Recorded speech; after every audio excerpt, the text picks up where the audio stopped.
Assalamu alaikum students, how are you? Today we have to learn about and so the rock cycle is complete. Students, we know that there are three types of rocks: igneous rocks, sedimentary rocks and metamorphic rocks.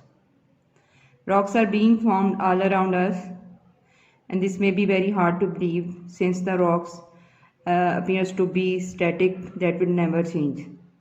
However, if we lived for 1,000 years, we would be able to observe the changes, the way in which the rocks are formed.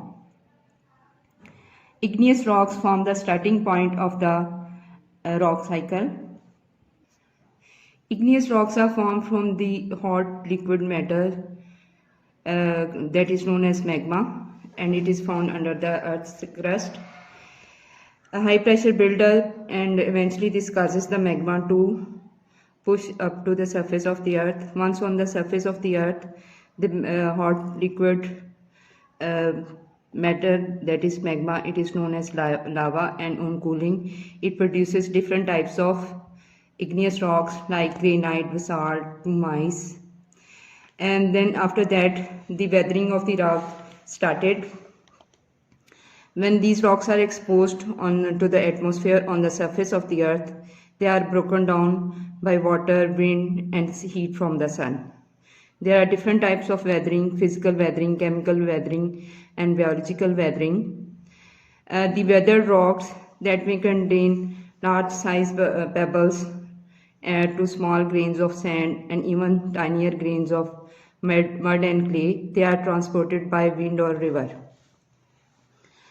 When the river loses energy, it started to deposit these weathered rocks particles, and they are deposited on the flood plain in the rivers. And if the river has enough energy, then it may be able to carry out the material to the sea, where it deposited at the bottom of the sea, and it is collected in the form of sediments, and that creates sedimentary rocks like shale, sandstone. And when the igneous or sedimentary rocks are subjected to high temperature or pressure, they again change into metamorphic rocks, and then to be lifted to form a mountain range, only to be eroded again and again. This is the rock cycle. Their rocks may contain different types of fossils. Fossils were formed by the remains of animals and plants which were buried with sediments millions of years ago. Sometimes complete parts of animals or plants were preserved. However, a print of animal or plant was also left. The parts of the animals were replaced by chemicals which filled the same shape. Like this, the type of the fossil found in an area provides us information about the history of that area. Student, next we have to do test yourself.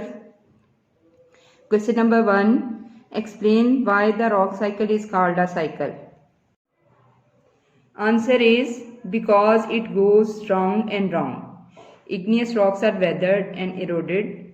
The debris is transported, then dumped to eventually become sedimentary rock.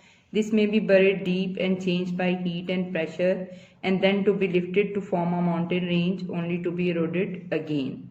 The rock cycle goes on and on.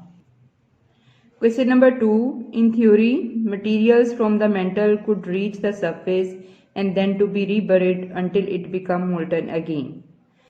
Part A. Describe briefly how this could happen. Answer is lava from volcanoes flow along mountain slopes. Sediment is transported by river to the sea, where it gets buried under layers of more sediments and eventually becomes molten due to immense heat and pressure. Question number 2, part B. Roughly how long do you think the cycle would take? The answer is it would take millions of years. Question number 3. Why is water important in the rock cycle? Answer is water erodes rocks and transports sediment in rivers to the sea. Question number 4. A scientist says all mountains we see today were formed at the beginning of the earth and will never change. Do you agree with this statement? Students, you have to do it by yourself because it is a creative question.